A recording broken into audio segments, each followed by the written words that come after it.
Good morning, everyone. Thank you so much for joining us for Business First Wednesday. I'm Jennifer Burns. I'm the head of the Business Insight Center here at the Central Library. We provide free market research services for businesses of all sizes and stages.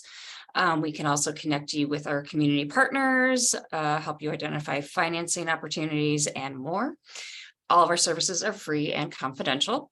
And now I'm going to introduce Tim Bach from the Small Business Development Center. Tim? Okay, thank you, Jennifer. Good morning, everybody. Welcome to Business First Wednesday. Happy March 1st. Like Jennifer said, my name is Tim Bach. I'm a business advisor with SBDC. I've been here about 4.5 years. There's SBDCs in all 50 states. In New York State, there's 22 centers.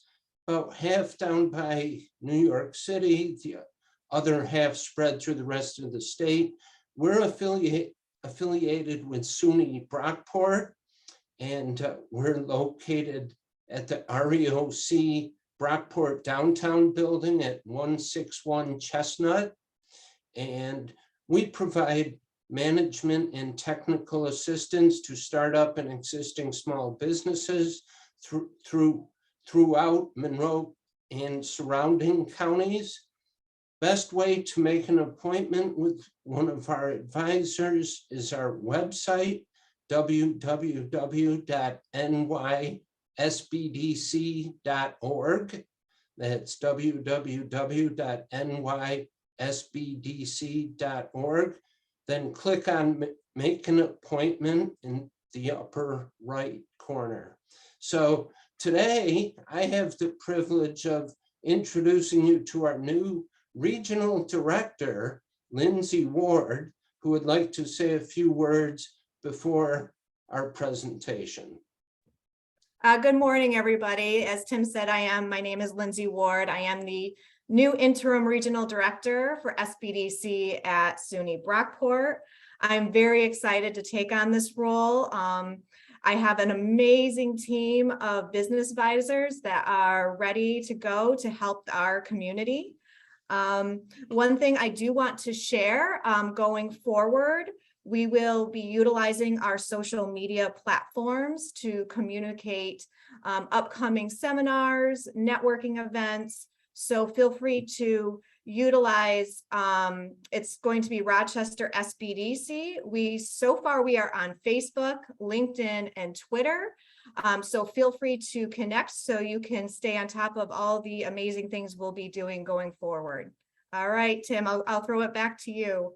Okay, thank you, thank you. So now I'd like to introduce our speaker for today, Anna Vulai Fitzsimmons, Program Director, and this is a pretty big title, Program Director, Monroe County Finger Lakes Apex Accelerator, formerly known as PTAC, right? So Anna has over 27 years experience in marketing, communications, and government contracting. Since 2008, she has been helping small businesses in Monroe County and the surrounding Finger Lakes region sell to the government. She has served as program director since 2015 and prior as business development manager. Prior to joining PTAC, now Apex Accelerator, Anna was director of communications for the region's Chamber of Commerce, an economic development group, and a radio news reporter and producer, City and Business Beats for 1370 WXXI, an NPR affiliate. So everyone, I'd like you to meet your government procurement expert, Anna Vulai Fitzsimmons. Thank you so much, Tim. I greatly appreciate it. And thank you, Lindsay, and the whole team at the Small Business Development Center for inviting me today to speak about the Apex Accelerator and a little bit about government contracting. And Jennifer Burns, of course, at the library, who everyone here is an invaluable resource. So I'm glad to be a part of this. I really appreciate it.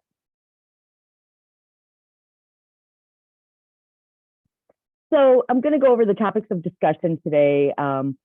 want to make sure that you understand the Apex accelerators and services that we offer. And then I'm going to do kind of a high-level overview of the basics of doing business with the government. I'm going to touch upon registrations and certifications, marketing and bid matching, contracting and bidding, and then we'll take questions at the end. So I think if you're going to be putting the questions in the chat, Jennifer will be able to facilitate those.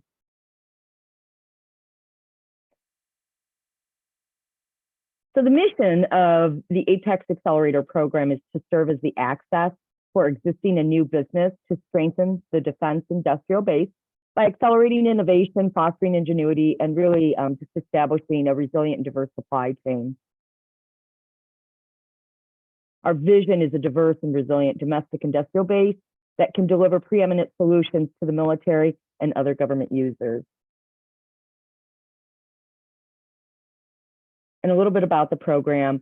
Basically, as Tim mentioned, we previously were known as the Procurement Technical Assistance Centers, the PTACs, but Congress, through the National Defense Authorization Act, moved and elevated our program to the Pentagon level. So we are now under management by the Department of Defense Office of Small Business Programs. And we're really excited about that. Their vision and mission, as you saw prior, and they want to make sure that we're playing a critical role in the department's efforts to identify and help really with a wide range of businesses and help them enter and participate in the supply chain. And so it's critical, especially as we have new executive orders for the Department of Defense and other agencies to buy American. So the program provides the education and training really just to make sure that businesses are capable of participating in not only military, but all federal agencies, state, and local government contracts. And here are some key topic areas right now that we have for the program as outlined by Department of Defense OSBP, growing the defense industrial base and the government industrial base. So when we say GIB, we're referring to federal, state, other federal agencies, state and local governments. Increasing equity and inclusion, that's a really big deal and a huge priority for the administration and the Department of Defense overall. Increase awareness and compliance with foreign ownership, control, or influence. Increasing cybersecurity of the industrial base. And a lot of folks think, well, I don't know if that applies to me. But if you're looking to do government contract and frankly, even state contracts and more so even on, the more municipal level, cybersecurity is critical. And as a small business or a startup, there's really just some basic steps you need to take for that. And, there's free training available for all of this. And looking to facilitate innovation, small business really is where innovation moves the fastest and where all these great ideas come from. So you'll hear more about us on how you might be able to participate in small business innovation research grants or contracts and tech transfer as well. And then essentially all of what we do is designed, all of what we do collaboratively really is designed to strengthen the supply chain. So we're one of 96 Apex accelerators nationwide, including the territories of Guam, Puerto Rico, and the U.S. Virgin Islands. And we work very closely with military government agencies and our prime contractors and assist them in meeting their subcontracting goals. We work with all businesses, not just small businesses, towards this goal. And we work closely with our partner organizations, such as the Small Business Development Center, really just to make sure that you're educated and moved through the supply chain in a fashion that meets your needs. So in New York State, I cover 11 counties now. And as I mentioned, I'm one of 7. Our host agency is the County of Monroe Industrial Development Agency. And here are the 7 Apex accelerators that cover the state of New York. You will note that of those, part of that 7 is the National Center of American Indian Apex Accelerators, which covers the Eastern BIA region, including the Southwest, the Navajo area as well. And if you're not within our territory or not sure who to contact, you can obviously send me an email or you can go to aptech-us.org. That's our national association. and you can click on the map to find out which accelerator provides services to you. So just some quick stats on how we've helped small business with government contracting over the years. So since I became program director in 2015, the small businesses that we've interacted with directly and provided services to have reported over $646 million in contract awards. Let's talk about a little bit of the details, and these are the standard services that we offer. I like to kind of summarize it this way, contract assistance, where we provide one-on-one counseling. Every small business is different. Every large business is different, and their small business needs are different. So that's where the bulk of our work is done. But we also offer government market strategy through the research that we do with the business based on your needs, who you should sell to, who's buying what you're selling, and help you build that government marketing roadmap. And then we also provide training and networking through workshops and webinars such as this, and government to business matchmakers and outreach events. So you are able to network, meet with those buyers directly. And we do have some upcoming events, of course, that I'll highlight at the end, where you can, if you're ready, you can start putting these practices into play. And in terms of the counseling, if I were to break it down, I'd like to say we assess, assist, clarify, and guide. So during the assessment process, we want to make sure that your business is ready and has the potential to do business with the government. In terms of how we assist, I like to say soup to nuts. I've highlighted some key areas here. We assist on the with federal and state, and actually now municipal certifications. Monroe County has a brand new MWBE certification, and they've increased and legislatively enacted for the county contracts that a certain percentage and portion is set aside specifically for M's and W's. So if you are if you're just starting out, maybe you just have some commercial sales and you're wondering how to get your feet wet in the government marketplace, starting at the local level is a great place for you. And I would encourage you to reach out to us and we can guide you through the process. So it's really not a bad certification. You'll get through quicker than the state certification, which generally takes a little bit longer. We help you identify subcontracting opportunities. We will sit with you and assist with the solicitation process. And what does that mean? The bid preparation, reviewing to make sure that you're responsive to the bid, and SBIRs, so Small Business Innovation Research Grants, and Small Business Tech Transfer as well. We're not going to read it for you. We're going to tell you read it 3 times, because ultimately you're the one who has to sign the contract, and you're the primary signatory, and you're responsible for everything that is contained within. But we're going to tell you read it 3 times. Let's sit down and review it, and where are your questions, and again review for responsiveness. And then that post-award performance and compliance. So I've won the award. Oh my gosh, now what do I do? How do I get paid? So on. And then we help you clarify government regulations, such as the federal acquisition regulations on the federal side, technical information, specs and standards. If you're, say, a manufacturer and you're shipping products and you have some questions about that, we're not the expert on that. However, we work very closely within the defense supply chain on who those personnel are, and we'll connect you directly. And again, just that guidance to the government marketplace and the government marketing roadmap. And probably our most favorite service, which I believe SBDC offers as well, is that notice of upcoming opportunities through our bid match service that we offer for free. We pay for it through our budget. So in order to receive counseling services, I would just note that you must complete an application for free services online at our website. However, anyone can attend any of our training events. You don't have to be an active member to do that.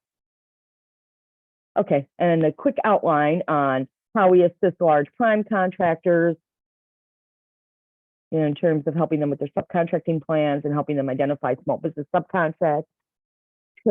So we will receive emails from our large prime contractors saying they're looking for a very specific woman-owned or minority-owned business or service-disabled veteran-owned business with a specific NAICS code, and we'll reach out and help them find potential vendors for them. We do the same thing with government agencies, as well as we partner with them for innovative acquisition strategies. So why small business? Why do we focus on small business? Well, because of Public Law 95-507, the Small Business Act of 78, which has been amended along the way. But it requires, among other things, that all small businesses have the maximum practical opportunity to participate in the performance of contracts awarded by federal agencies. You're going to see similar things on the state level as well. I'm going to focus, for our purposes today, more on the federal level, but I will highlight some state requirements as well. So how do you know you're a small business? If you're not sure, what you need to do is know what your North American Industry Classification System codes are, and that's your NAICS codes. Each NAICS code has an individualized size standard. But what happens with NAICS codes is that every 10 years, the U.S. Census comes along and they do a survey of all the businesses out there. And so once they do that, they're either going to create new categories or new NAICS codes, or they're going to consolidate NAICS codes based on the information that they have within those industries. You know, are those industries no longer needed? They would be collapsed into others. We have other growing high-tech industries, and that may require a new NAICS code. And after they're done with that, enter the Small Business Administration, which looks at every single one of those NAICS codes and then sets a threshold for small business.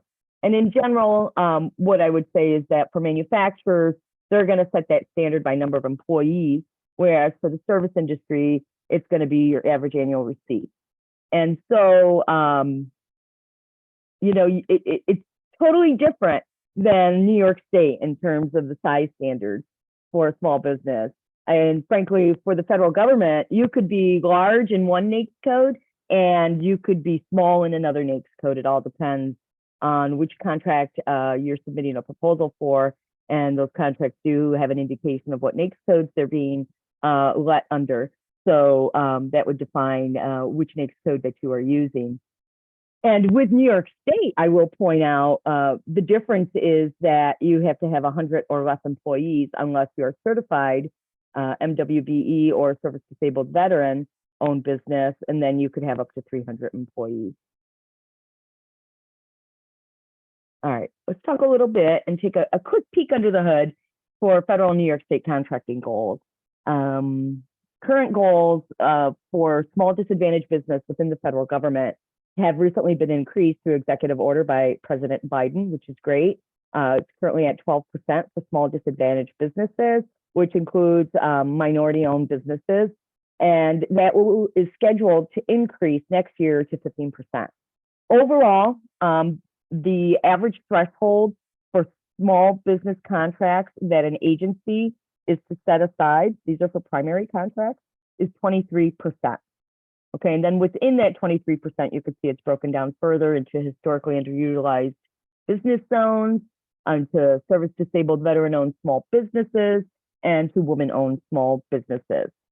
Whereas New York State has a different view on this, and theirs is 30% for MBEs, 30% for WBEs, and 6% for service disabled veteran-owned businesses. And these contracting goals can flow down into contracts.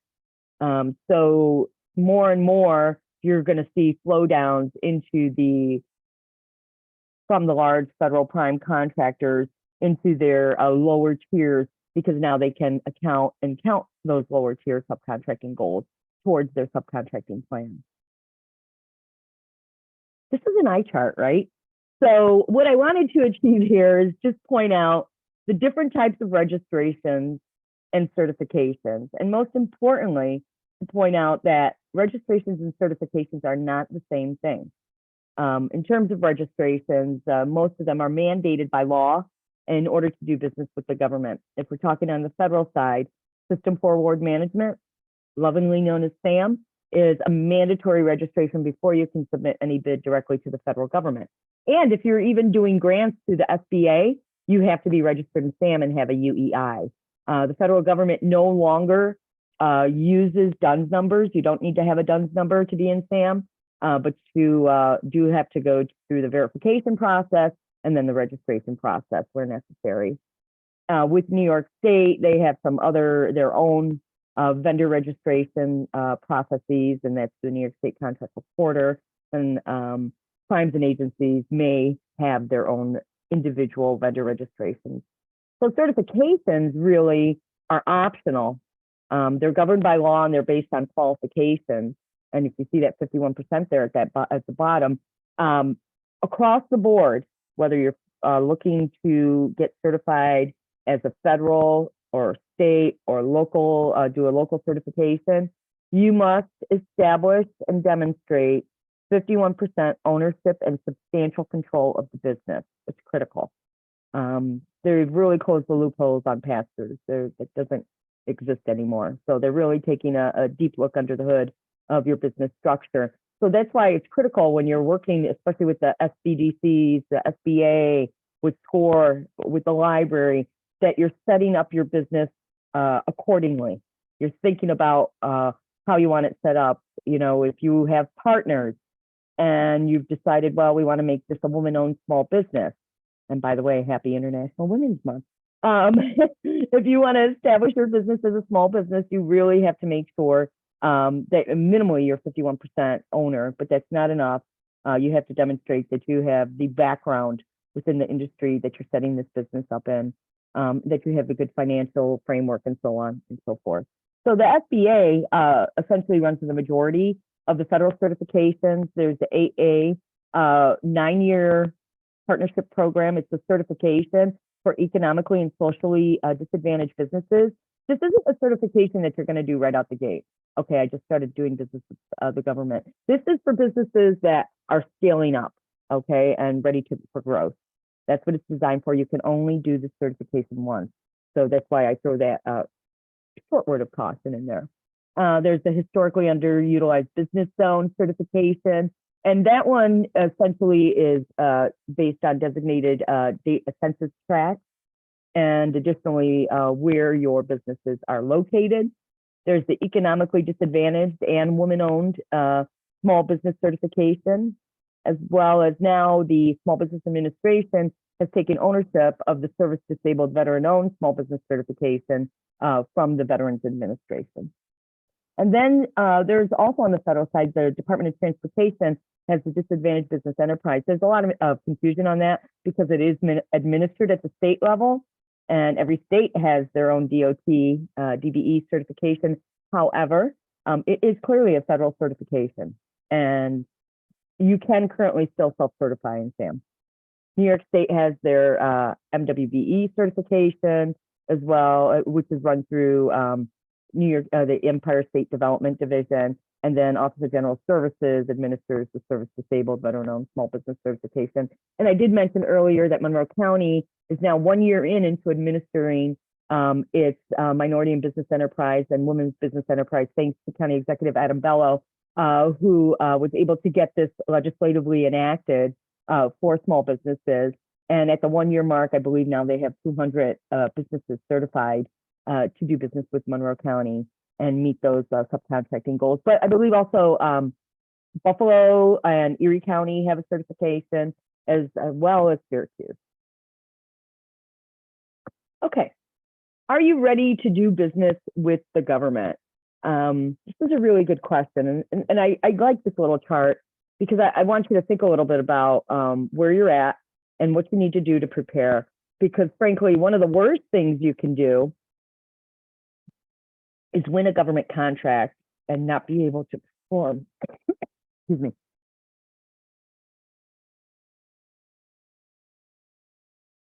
So, you know, how long have you been in business can be a determining factor, depending on what your background is and what type of business you are opening.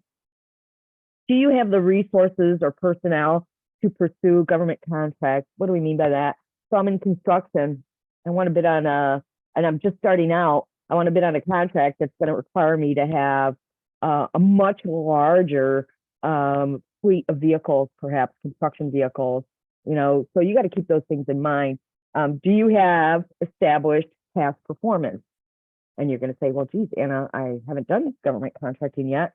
I want to do government contracting. This seems like a vicious cycle. So commercial experience counts, okay? That's why it's so important. to set up properly, work with the SBDC, get that commercial experience in play, and then be able to utilize that as a past performance. You know, after you've done the work, you've done it well, you've delivered on time, and so forth. And does your business have the proper registrations? You know, that could mean the registrations that I previously mentioned, but also any type of licenses and so forth that are required for your particular industry. So you needing that established history is important. The government buyers do look at that, and I'm going to review that a little later as well. And one of the things, you know, it's kind of a hard pill to swallow, but the government cannot save your business. So if you're hoping to win this government contract because you don't know if you're going to be in business after a month, that's tough. I mean, hopefully, yes, that happens. The stars align. However, you know, when contracting officers are looking at your business and considering who's going to be the most capable of performing under a particular contract, they're going to look at it from the same eyes that you would somebody who, say, is replacing a roof on your house. That's the example I like to use. You're going to get 2 to 3 bids. You're going to ask for references and check out their past performance. You are going to try to make a determination whether or not they're going to be around long enough to honor any warranties that, you know, may be necessary in terms of performance of work that's submitted. So keep that in mind. And then, are you ready and willing and able to be a government contractor? Well, what does that really mean? It means many things. One in particular that I'll point out is that financially, do you have the financial stability? You may be under contract, and you know, perhaps you won't get paid for, or you're only getting paid in increments along the way. And if you're having a hard time making payroll, that means you're not quite ready. Thankfully, right now, the SBA has instituted some rules where you can go to a bank with a signed contract, and yes, you can get a bridge loan, but you have to have that ability to get those bridge loans, know you can get those bridge loans in order to complete the contract, making sure that you're paying your vendors on time and getting that work done and performed. So you need to be reliable, responsive, and responsible when it comes to government contracting. This is the first time I'm going to point out Federal Acquisition Regulation 9.104-1. Those are the general standards that contracting officers must look at when determining whether or not who they're going to award a contract to.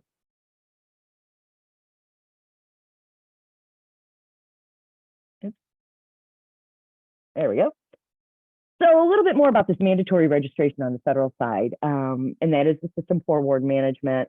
Interested parties are required to be registered here. You have to keep your registration active, accurate, and making sure that it's reflecting your firm's capabilities.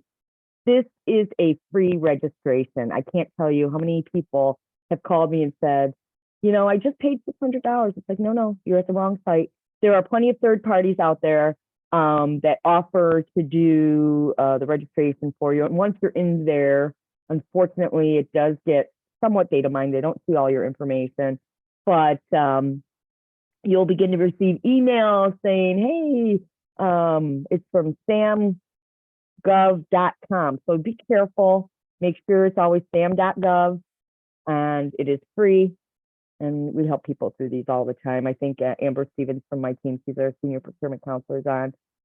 So Amber and I have some more stories about that. Here's what the homepage looks like. And you can do many things within the System 4 award management.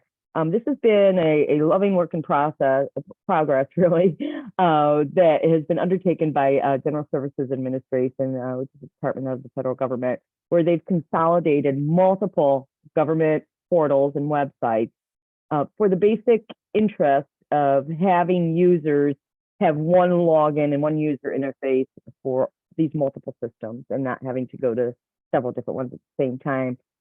So there are many things you can do in here. These are other webinars that we host and show you how to do that.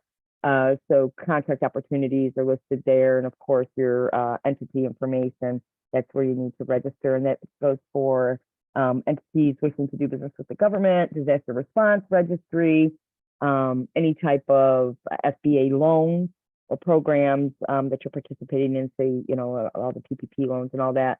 Everybody had to be registered in there. Also, you can figure out wage determination, especially if you have to meet specific salary for contracts. All right, and I've always thought as the SBA database for the dynamic small business search as kind of a part 2 to SAM. So in SAM, you're telling the government in numbers. You've given them, you've entered NAICS codes, you've put in your product and service codes, the PSC and FSC codes, those are your federal purchasing codes in there. And now you have an opportunity to market yourself. And this is really a critical portal that you should be utilizing once you're going this route. And it's critical for many, many reasons. And by the way, to complete any SBA certifications, you need to be registered in SAM and you need to be in the database, Small Business Dynamic. So it's a requirement, as I mentioned, for SBA certifications. You can't be in here unless you're in SAM.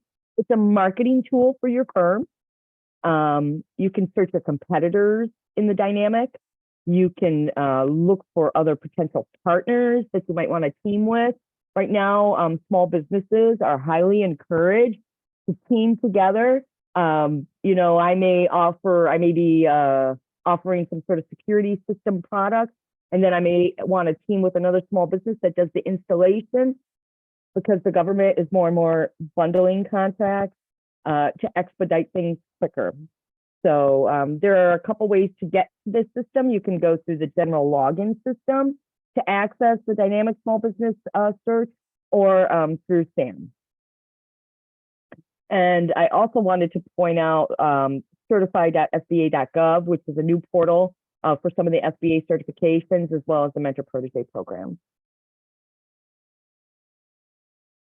And again, as I mentioned, all business certifications have that 51% ownership and substantial control rule. They're important to everyone. They're important to the agencies for their contracting goals.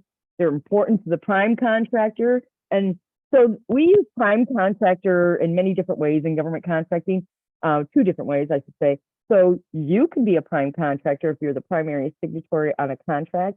However, in this instance, I'm referring to a large government agency that's been awarded, or excuse me, a large business that's been awarded over $750,000 annually in government contracts. They're then required to have a subcontracting plan.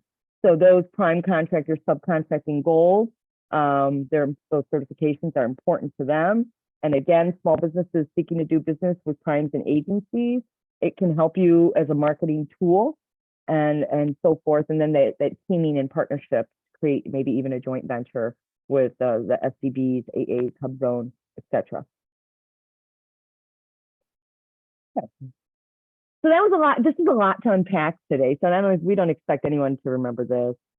This is just to kind of get your juices flowing on thinking about, am I ready to do business with the government? What should be my next steps, and so forth. But our goal is not just to teach you, but to get you bidding on contracts. It's important to build our supply chain, and small business is critical to that. Over the past several years, our supply chain really has been decimated. We've relied on overseas products and services, and that's changing, and it's changing for the good, and it's good for small business. It's a great opportunity to be a small business right now and to grow and find these additional and revenue streams in the government marketplace. So when you're selling to the government, one of the key things that you're going to need to have is the government capability statement. Okay, you determine, yeah, I'm ready. I've done some registrations. I've done my certifications. I need to figure out how I'm going to get the word out about me. You need a capability statement. So developing that government corporate capability statement is important. You can use this content to build a government buyers page on your website. You use it for email campaigns. And of course, you can take copies of this very nice piece that you pulled together and that we review. I think Amber, I don't remember what date you're doing one for the Small Business Administration for the upcoming Buffalo Matchmaker. We're providing some training on capability statements. So I encourage you to take a look at that. Do not attend a government to business matchmaker without some training on how to attend and having a capability statement, because you want to make a really good first impression. And this is important to those procurement meetings and events. So we have a sample in here. This is kind of the basic, it looks nice on the eyes. You want to call it what it is, a capability statement, list your core competencies, your comparable experience. And people really get hung up on the competitive differentiators. I'm going to just say, make a few comments on that piece. And when we're talking about competitive differentiators, what you have to imagine, okay, what is going on with the buyer? First of all, I understand the buyer. I know their mission, their vision. I know what they purchase. I know they purchased my product. How do I know that? I've done my research. Okay. This is like going on a job interview. You want to make that first impression matter. And if I'm the buyer and hey, I've had a vendor for say 5 years, right?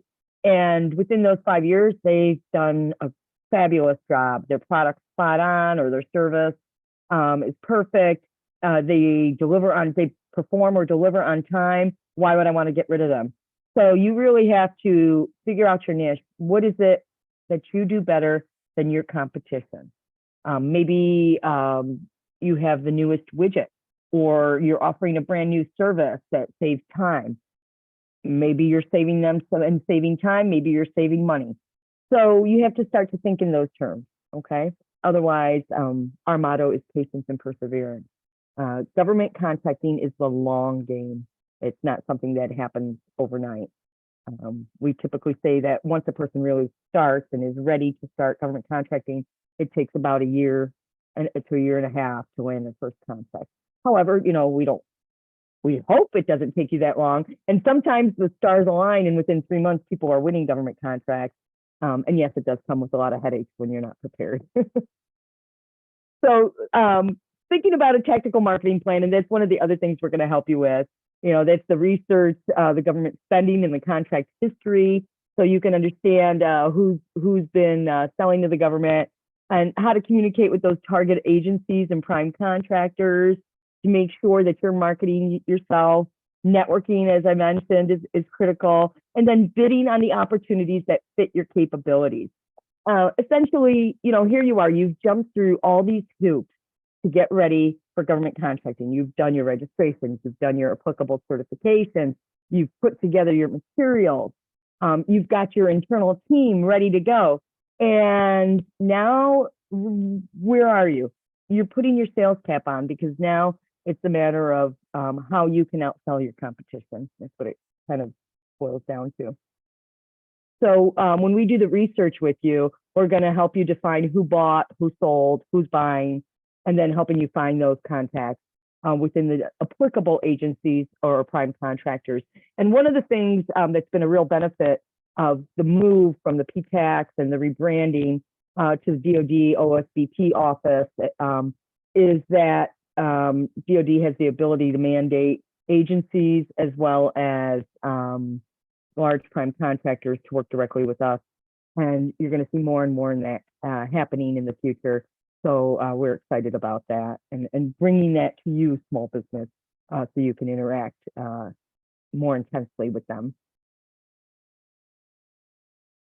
So bid match, and again, I believe SBDC offers this service as well. It's a great service because what it does is it saves you time, okay?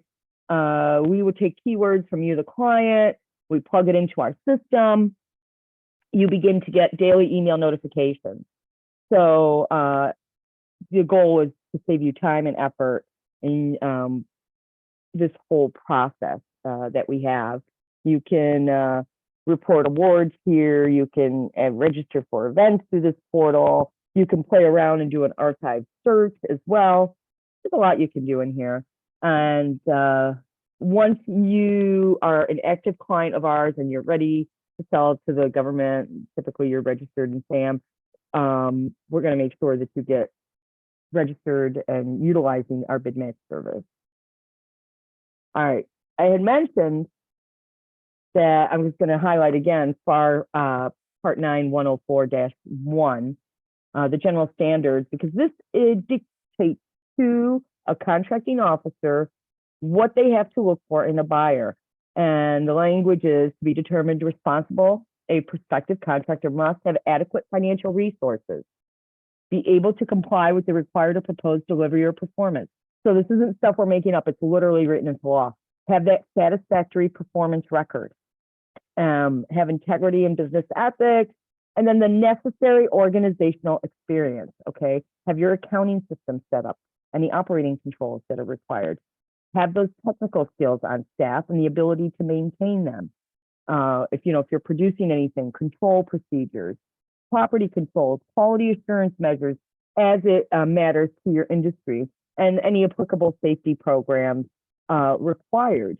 So you have to have that necessary production, construction, technical equipment, and facilities. A lot of people will say, well, Anna, tell me where the government's buying, and that's the business I'm going to set up. I'm going to say, no, you're going to go talk to Small Business Development Center, or you're going to go talk to SCORE, and they're going to help you set up a business. And you really need to figure out where your strengths are and what you do best.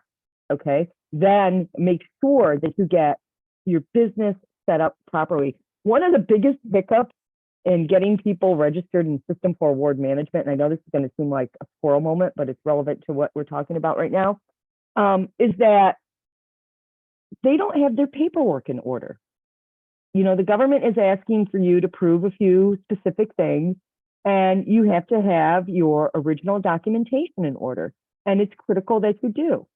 It's critical that if you're registered with the Department of State, that registration is up to date and accurate. Your address is up to date and accurate. So these may seem like things in the past that the government really didn't pay much attention to. Guess what? It's critical.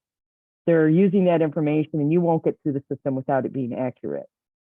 So use your resources. There's some great ones out there. All right, quick overview of just contract types and kind of what to expect. So contract types are basically grouped into two broad categories: fixed price contracts and cost reimbursement contracts. Where you're going to see majority of the contracts, if not, 90% maybe, firm fixed price. And that means that the contractors, you, have the full responsibility for the performance costs and resulting profit, and in some cases loss. So it's really critical that you read all your clauses in there. Nowadays, a lot of people were looking for equitable adjustments when gas was up. Well, guess what? If that clause wasn't in your contract, you most likely did not get that equitable adjustment, and you had to eat the loss, unfortunately. And then on the rare instance, there's those cost reimbursement contracts. That's where the contractor has the least risk and responsibility, and it's a negotiated fee, or the profit rather is fixed. Those type of contracts have, I don't want to say excessive, but rightly so, have the appropriate oversight through the Defense Contract Audit Agency in terms of their accounting systems for these contracts. And now that I've mentioned DCAA, frankly, one of the things that you want to consider if you're saying, yeah, I know eventually I want to do government contracting, when you're setting up your accounting system, discuss whether or not it's DCAA approved or how you can move to that level. It doesn't take a lot, really. And you can use the current software that's out there and just make a few adjustments to make sure it's DCAA compliant. We'll be bringing in some DCAA speakers in the next couple months to get a better understanding of what that really involves. But say you get to the point, and you really should have this set up prior to bidding on any contract. That's the government point of view, okay? Because they want to be able to see that you are charging the right time, the right materials, and so forth to the contract. And how are you accounting for that? If you have multiple employees, how are they, and they're working on multiple contracts, how are they accounting for their time and on those different contracts? And that also includes overhead and so forth. Okay, should I bid? Questions to ask yourself. Can I do the work? Do you meet the requirements? Can I make the bid deadline? That's the first one I look for. I mean, I want to look and see, okay, can I do this in time? Do I have the capabilities to meet what the scope of work says I need to do? And do I have the resources? Okay. It's really hard, to say that, well, if I only had this contract, then I would be able to buy what I needed to buy to compete on this contract. Doesn't necessarily work that way. Will you have to subcontract on this particular contract? That may be the case. There may be a flow down clause, like with New York State, for instance. 30% has to go to M or W, or a variation of that. That 30% is actually the agency goal. It may not be those specific contract listed goal, okay? But keep that in mind. And what will be profitable? Let's face it, you're in business to make money. We don't want you doing unicorn pricing. That's what we call it. When you think that, well, I'm a woman-owned business, so, and they need a woman-owned business for this contract, so I'm just going to make my profit double of what the actual cost of goods and services are. It doesn't work that way. And then you never want to bid if it doesn't make good business sense. There are some folks over the years, of course, that I've worked with, and they'll come to me after the fact and say, I bid on this contract, I lost money. I asked for more money on the next round, and I didn't get it. It's like, well, those lower contracts, lower valued contracts that are basically awarded on low cost, those you're just never going to win that battle. Okay. You want to bid on what makes good business sense. You want to understand, how do you define your profit margins so you're not losing money? Because the government contracting officer is just going to say, well, why'd you do that? And go with the next person that essentially has a cheaper price. Okay. So if I had to do a quick overview of government contracting 101, here's what I would tell you. That all government agencies and prime contractors are looking for the reliable, responsible, and responsive vendors. And the word responsive is really important. What do they mean by that? That means that if you're completing a bid and they specifically tell you this can be your response can be no more than 5 pages, 12-point font, Times New Roman, single space. If you submit 6 pages, especially if there are multiple responses, the first thing you're going to do is tear off that page 6 in order to be fair. Okay. So they're seeking the least risk, they're seeking the best value, and they're looking for those innovative ideas and technology that kind of take things to the next level. So you got to make sure that you're doing your research and knowing your customer. Okay. You register to get your name out there, get those certifications if they're applicable, and get ready to make those contacts as you prepare your government marketing plan. Read the bid, read it again. I can't enforce that enough. And then get ready to submit proposals, establish internal controls, make sure you're pricing accordingly. You can't be afraid to submit a bid. We will do practice bids with you as well. That helps you build a boilerplate, if you will. A lot of people reach out to us, well, can't you just give me a sample of a bid? It's like, it doesn't exist. Every contract is different. The only thing consistent in government contracting is that there's no consistency. Everything is different. It may look similar, but it is not. So we can help you with the government contracting portion, and we're working together with the SBDC to make sure that you're ready to do that government contracting. Again, for full services, complete the online application, and we can help you find the right Apex accelerator that meets your needs.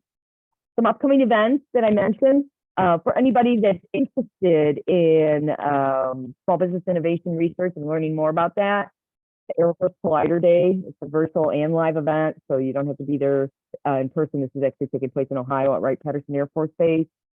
We are providing cybersecurity training with a local company that's very well versed in this cybersecurity arena, and Stocks Electronics. All these sessions are free, by the way. City of Rochester is holding its Upstate New York MWBE conference. It's the first time they're doing it this year. And the Department of Defense also has new funds to re-implement their Mentor Protege program. So they're hosting a Mentor Protege Summit. It's a great program. They're encouraging us to encourage you, small business. If you can attend. And why not? It's in Orlando, Florida at the end of March. And then, of course, Amber Stevens on my team is putting on this How to Prepare for Matchmaker virtual event in preparation for the May 3rd SBA Buffalo District Matchmaker in Buffalo, New York. That's going to be a great event. Make sure you put it on your calendar, plan on attending, make sure you're prepared. And then we are bringing the Air Force live to Rochester as we took a keen focus on Materiel Command and Air Force Research Labs in Rome. So more details to follow about that. You can find all this information on our website listed below. And I think we have about 10 minutes left here, so we can open that up to questions. Yeah, we've got some great questions. If a business is sold, can those previous years of operation be counted as past performance, or would it be seen as a startup? Okay, so that's a very good question. Typically, when you're selling a business, and if you're selling it to, not a family member, they're not keeping, you're changing your taxpayer ID. As soon as you change that taxpayer ID, it's a new business. Okay. And But can I? sure, yeah, always a Um, but, yeah. There's always a but. So sometimes, like with New York State, for instance, they may, not always, they may allow you to use some past performance of the business. Again, that's a closer look at the ownership, and there's a few little wonky things that they'll consider. Okay. So that's a solid maybe. Typically, no. It's okay. Once registered, what is meant by being active? Oh, as a client? Is that what they mean? Is that what you mean, Gina? No, you had said that you need to maintain your certifications and keep them active. Oh, right. And I didn't know what you So, meant by, what does active equal in that scenario? sure, and I think it probably was in relation to the system forward management that you have to renew that annually. It's an annual certificate or registration, pardon. And is it recommended to start with local government contracts and grow from there? But I guess if it's defense oriented, that wouldn't be an option for you. Well, yeah. So I think if you have no past performance, if you're a small business, you're just starting out, it's a great place to start. And yes, it is recommended. But people enter the government contracting arena at all different points. Okay. So I may have a brand new business, and I may, my previous experience might have been in construction at a very large firm. Okay. And I was maybe like a high level vice president or manager and knew exactly what was going on in terms of the operations and know how to run it. And I may hit the ground running and be able to move right into a larger contract because I've got that experience in size and scope of contract. So, but yes, generally speaking, if you're a real small business and you're looking where to start, local, and frankly, depending on what you're selling, the federal government buys everything from tanks to toilet paper. That used to be my favorite saying, Mhm. So just never know. Okay. yeah. So this question, my guess is the answer is yes, but is it a conflict of interest if you attain a federal job and have secured a government contract?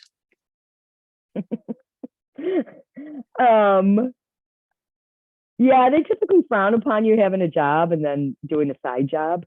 Like I don't have a side, I'm an actual employee. I'm not a 1099, right? For the Apex Accelerator. So it depends what the terms and conditions of your employment say, right? The federal government, if you're working for the federal government, depending on what the terms and conditions state, you got to stick with that. The employee relations aspect of it. Yeah. Any other great questions for Anna? Can I Oh, jump okay. in for a minute? Oh, yeah. We do have another question for you, though. Can we go through the questions first, Gina? Yeah. Can you give a few specific examples of fixed price versus cost reimbursement contracts other than construction contracts, if possible? Yes. Right now, no. Okay. That's a whole nother. Yes, that's a whole workshop. But yes, we Okay. can. Mhm. Okay. Is Apex used also for professional services such as dental services? So, yes, they specifically pointed out, was it periodontal? I saw it pull up or something. Possibly, again, that market research is going to be critical in telling us who might be subcontracting out that service. Is it something being done internal? So for instance, let's say there's, what do we have here in our region? we have a dearth of VA hospitals, okay? Mhm. Our largest military installation is at Fort Drum. We do have some stuff in Niagara Falls with the Air Force and so on. But it's a good opportunity to take a look under the hood to see how does, in this instance, the VA. Or what about, there's also other hospitals, at the state level, perhaps at the jails, as well as the federal level jails. So there's a variety of different places we can look and see. But again, we'd have to peek under the hood to see how they're purchasing these products and how often these contracts come up for recompete. Yeah, I do have a hygienist that goes to an army base like once a month and does teeth cleaning. So I don't know how that was arranged, but Somebody got a contract for it. somebody got a He was contract for it. awarded. So Yeah. okay, Gina, questions? Actually, I just wanted to point to the collaboration between the Apex Accelerator and the SBDC. At SBDC, we do have publications that we can kick you off with and hand you over to Apex. We have a government procurement planning guide. We also have a cybersecurity publication that we worked really hard on. So I think it's important to recognize the resources that you don't have to pick one, that we have collaborative forces between, let's say, the library, Apex, the SBDC, and I would encourage everyone that's interested in this topic to leverage and utilize all of it. Absolutely, Gina. Absolutely. Okay, we've got another question. I'm not sure. Can we define who should be in what positions when using SAM registration to get the most out of it and the least resistance in terms of what email or where emails go to, who is ethically responsible, etc.? I'm not sure if I understand the question. I think I know what they're driving at. Amber, you know what they're driving at here? You're on mute. So I've got Amber Stevens from my team on here. You want to take this one, Amber? Sure. Yeah. So basically, when you are getting registered in the system for awards management, the identifier for who the entity administrator is, it's the email address. So let's say, I've had this happen quite a lot with clients.